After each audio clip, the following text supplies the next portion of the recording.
7 বছর ধরে নিজস্ব উৎপাদিত 82টি পণ্য নেটওয়ার্কিং সিস্টেমে বাজারজাত করার মাধ্যমে সুনামের সাথে কাজ করছে এক্সেলেন্ট ওয়ার্ল্ড। কোম্পানির এমডি রয়্যাল রানা জানান, হুইমপুর কোম্পানির জন্য তারা ক্ষতিগ্রস্ত হচ্ছেন। বড় বড় কোনো প্রতিষ্ঠিত কোম্পানি কিন্তু সেক্টর আসতেছে না। কিছু লিডার বিভিন্ন জায়গায় কাজ করে, একটা ছোটখাটো রুম ভাড়া করে, একটা সফটওয়্যার তৈরি করে কোম্পানি করে ফেলতেছে।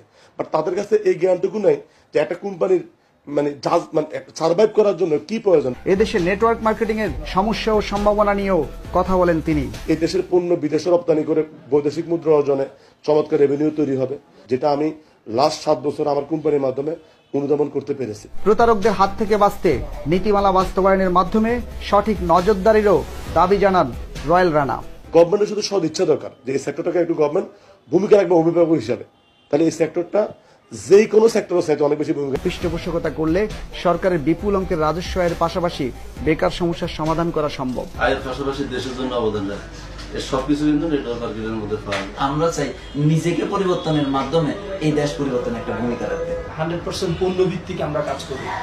এখানেও কিন্তু এই কেরিয়ারটা যে কোনো একজন ব্যক্তি চাইলে তার পক্ষে এখানে ডেভেলপ করা সম্ভব। বাইরে কিন্তু এই জাতীয় কোম্পানিগুলো প্রোডাক্ট এক্সপোর্টের মাধ্যমে তারা কিন্তু এই দেশের রেভিনিউ হতে সক্ষম। বিশ্বের বিভিন্ন দেশের অবস্থান তুলে ধরে নেটওয়ার্ক মার্কেটিং এর বাস্তবতা সম্পর্কে জানালেন মার্কেটিং এর এই অধ্যাপক।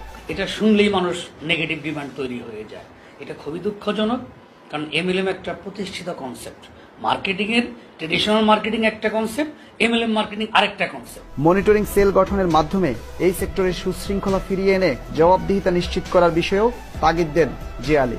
আমার মনে হয় সরকার আন্তরিক, যেটা একটা আইন হয়েছে, কিন্তু এই আইনের যে বাস্তবায়ন, প্রচারণা, পাবলিসিটি এটা নেই।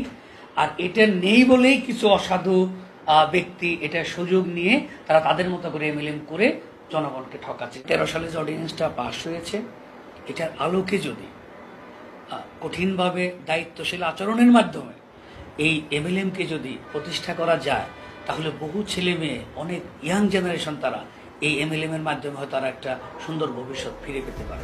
দর্শক, অন্যান্য দেশের মতো এদেশেও এমএলএম অ্যাক্ট বাস্তবায়ন হলে বিকশিত হবে সঠিক কোম্পানিগুলো এবং ধ্বংস হয়ে যাবে প্রতারক মানি গেম কোম্পানিগুলো। আর প্রতারক কোম্পানিগুলোর মুখোশ উন্মোচন করে বরাবরের মতোই আপনাদের সামনে তুলে ধরবে ক্রাইম সার্চ।